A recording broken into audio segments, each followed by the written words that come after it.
ভালো বেতন ও অনুকূল পরিবেশের কারণে অনেকেই মালয়েশিয়ায় কাজে যেতে চান।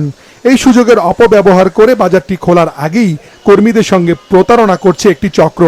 সম্প্রতি বাজারটি খোলা নিয়ে প্রবাসী কল্যাণ মন্ত্রীর একটি বক্তব্যের পর এমন অপতৎপরতা বেড়েছে। দালালরা তো লোক নিতেছে, মানে কই যে মালয়েশিয়া ভিসা খুলে এইসব কথা কয়ে লোকের বিভ্রান্ত করতেছে। টাকা নিয়ে ভাই টাকা মাইরা দিতেছে, ঠিক আছে, হুদে পলা দিতেছে, হুদা মেডিকেল ভুয়া মেডিকেল করাইতেছে অনেকে। প্রতারণা খুব হচ্ছে। আজ সচিবালয়ে প্রবাসী কল্যাণ মন্ত্রী মাছরাঙ্গা টেলিভিশনকে জানান, শ্রমবাজারটি এখনো চালু হয়নি, চলছে কর্মী পাঠানো প্রক্রিয়া চূড়ান্ত করার কাজ। আমরা যে প্রক্রিয়ায় যাব সেই প্রক্রিয়াটা পরিষ্কার করে জনসম্মুখে জানানো হবে।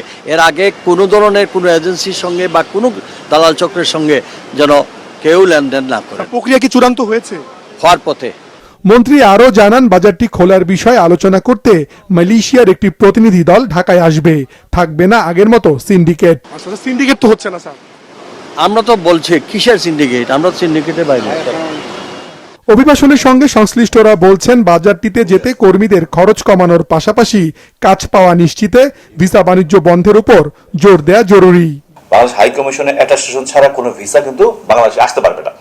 ওনারা যদি অ্যাটাস্টেশন দেওয়ার আগে ভালোভাবে যেই ফ্যাক্টরিতে বা যেইখানে কর্মী যে কাজ করবে সেই কোম্পানির বিগত দিনের অভিজ্ঞতা দেখে, যাচাই করে, একটা কর্মী যাওয়ার পর থাকার যে অবস্থা সেটা সে যাচাই করে, এবং বিগত দিনে সেই ফ্যাক্টরিতে যেই ওয়ার্কাররা কাজ করতেছে তারা ঠিক মতো স্যালারি পাচ্ছে কিনা, এবং কোনো কিছুর বিনিময় ছাড়া অ্যাটাস্টেশন দেয়, আমি খুব বলি, তাহলে সেখানে এই সমস্যাটা অনেকাংশেই লাঘব হওয়া সম্ভব।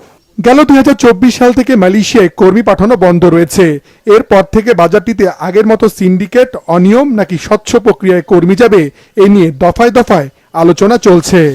হ্যাঁ বন্ধুরা, বর্তমানে আপনারা ভিডিওতে যে ব্যাপারগুলো বুঝতে পারলেন, যে এই ভিডিওতে আমরা কিন্তু বিস্তারিত বিষয়গুলো জানতে পারলাম। অবশেষে আমরা ফাইনাল তথ্য কিন্তু পেলাম, ঠিক আছে। এই কয়েকদিন আমরা যে ব্যাপারগুলো আসলে দেখছি ইউটিউব প্ল্যাটফর্মে, বিভিন্ন জায়গাতে, পত্রপত্রিকা, টিভি চ্যানেল, নিউজে, বিভিন্ন জায়গাতে বলা হচ্ছে যে আপনার কলিং ভিসা খুলে গেছে, হেনতেন 717, বিভিন্ন ধরনের কথা কিন্তু আসলে বলা হচ্ছে। যেখানে প্রতিমন্ত্রী, যেখানে আমাদের বাংলাদেশের প্রবাসী কল্যাণ মন্ত্রী মানে নিজে বললেন যে গতকালকে মালয়েশিয়া কলিং ভিসা খুলে গেছে, সোমবারে ভিসা খুলে গেছে, আবার আজকে সে কিন্তু অন্য সুর মানে সে কিন্তু আসলে দিলেন, ঠিক আছে, অন্যরকম কথা কিন্তু আজকে সে বললেন যে এখনও কার্যক্রমটা প্রক্রিয়াধীন, এখন পর্যন্ত কোনো এজেন্সি, কোনো দালালকে আপনারা টাকা পয়সা দিবেন না। তো আসলে তার কথার ভিতরেই কিন্তু দুই রকম। সেই জন্যই অনেক এজেন্সির সাথে যোগাযোগ করেছে, অনেকের কাছে দেখা যাচ্ছে টাকা পয়সা দিয়েছে, পাসপোর্ট দিয়েছে। হ্যাঁ, অনেক কিন্তু শুধুমাত্র একটা কথার জন্যই অনেকেই প্রতারণার শিকার হয়ে যাবেন।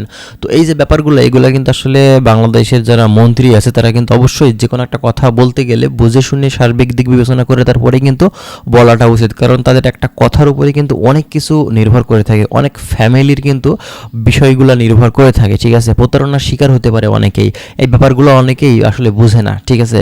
তো যাই হোক, আপনারা যারা মালয়েশিয়াগামী যাত্রী আছেন, বাংলাদেশ থেকে মালয়েশিয়া যাবেন ভাবছেন, আপনারা অবশ্যই সবকিছু বুঝে শুনে সার্বিক দিক বিবেচনা করে তারপরে কিন্তু একটা সিদ্ধান্ত আপনারা নেবেন, অন্যথায় আপনারাও কিন্তু সমস্যাতে পড়তে পারেন বা প্রতারণার মুখে পড়তে পারেন। তো যাই হোক, আমরা আরও বিস্তারিত তথ্য আপনাদেরকে দেওয়ার চেষ্টা করব, তার জন্য অবশ্যই আপনারা আমাদের চ্যানেলের সঙ্গেই থাকবেন। ভালো থাকবেন, আল্লাহ হাফেজ।